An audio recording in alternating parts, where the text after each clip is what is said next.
अब सुनिए श्री देव्य अथर्व शीर्षम। ओम।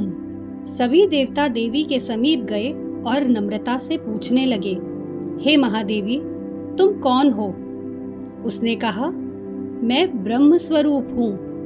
मुझसे प्रकृति पुरुषात्मक सद्रूप और असद्रूप जगत उत्पन्न हुआ है। मैं आनंद और आनंद रूपा हूँ। मैं विज्ञान और अविज्ञान रूपा हूँ।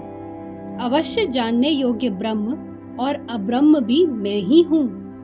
पंचीकृत और अपंचीकृत महाभूत भी मैं ही हूँ।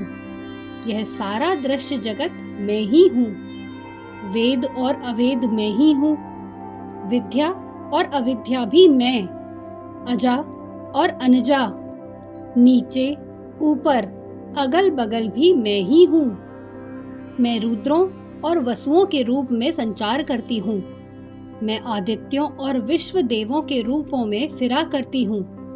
मैं मित्र और वरुण दोनों का, इंद्र एवं अग्नि का और दोनों अश्विनी कुमारों का भरण पोषण करती हूँ। मैं सोम, त्वष्टा, पूषा और भग को धारण करती हूँ। त्रैलोक्य को आक्रांत करने के लिए विस्तीर्ण पादक्षेप करने वाले विष्णु, ब्रह्मदेव और प्रजापति को मैं ही धारण करती हूँ। देवों को उत्तम हवि पहुँचाने वाले और सोमरस निकालने वाले यजमान के लिए हवि द्रव्यों से युक्त धन धारण करती हूँ। मैं संपूर्ण जगत की ईश्वरी, उपासकों को धन देने वाली, ब्रह्मरूप और यज्ञार्हों में मुख्य हूँ। मैं आत्मस्वरूप पर आकाश आदि निर्माण करती हूँ। मेरा स्थान आत्मस्वरूप को धारण करने वाली बुद्धि वृत्ति में है। जो इस प्रकार जानता है वह दैव संपत्ति लाभ करता है।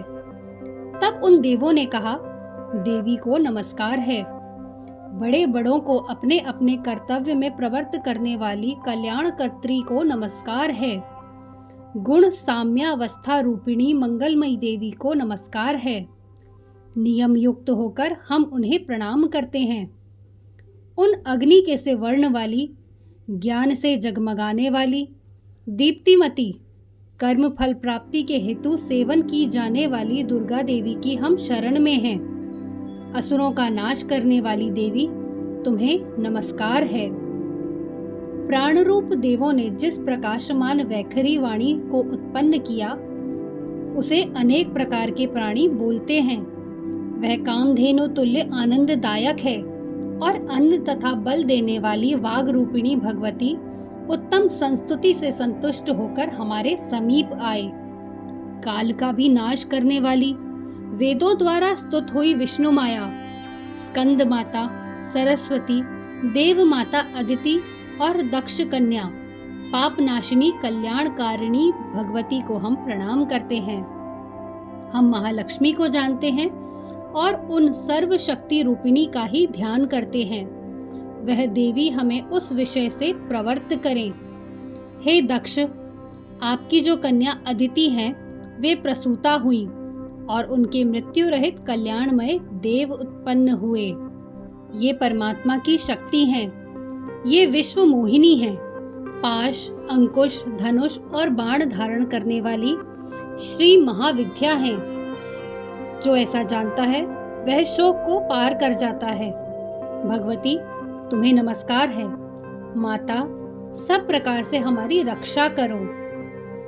वही ये अष्ट वसु हैं, वही ये एकादश रुद्र हैं, वही ये द्वादश आदित्य हैं, वही ये सोमपान करने वाले और सोमपान न करने वाले विश्वे देव हैं, वही ये यातुधान, असुर, राक्षस, पिशाच, यक्ष और सिद्ध हैं, वही ये सत्व रज तम हैं, वही ये ब्रह्म विष्णु रुद्र रूपिणी हैं, वही ये प्रजापति इंद्र मनु हैं, वही ये ग्रह नक्षत्र और तारे हैं, वही कला काष्ठादि काल रूपिणी हैं, उन पाप नाश करने वाली, भोग मोक्ष देने वाली, अंतरहित, विजयाधिष्ठात्री, निर्दोष, शरण लेने वाले योग्य कल्याणदात्री और मंगल रूपिणी देवी को हम सदा प्रणाम करते हैं।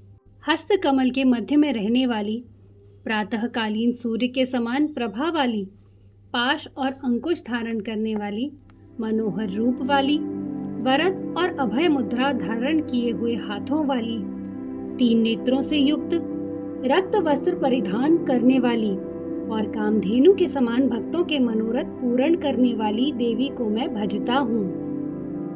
महाभय का नाश करने वाली, महासंकट को शांत करने वाली और महान करुणा की साक्षात मूर्ति तुम महादेवी को मैं नमस्कार करता हूँ, जिसका स्वरूप ब्रह्मादिक नहीं जानते, इसीलिए जिसे अज्ञेया कहते हैं, जिसका अंत नहीं मिलता, इसीलिए जिसे अनंता कहते हैं, जिसका लक्ष्य दिख नहीं पड़ता, इसीलिए जिसे अलक्ष्या कहते हैं, जिसका जन्म समझ में नहीं आता, इसीलिए जिसे अजा कहते हैं, जो अकेली ही सर्वत्र है, इसीलिए जिसे एका कहते हैं, जो अकेली ही विश्व रूप में सजी हुई है, इसीलिए जिसे नैका कहते हैं, वह इसीलिए अज्ञेया, अनंता, अलक्ष्या, अजा, एका और नैका कहलाती है।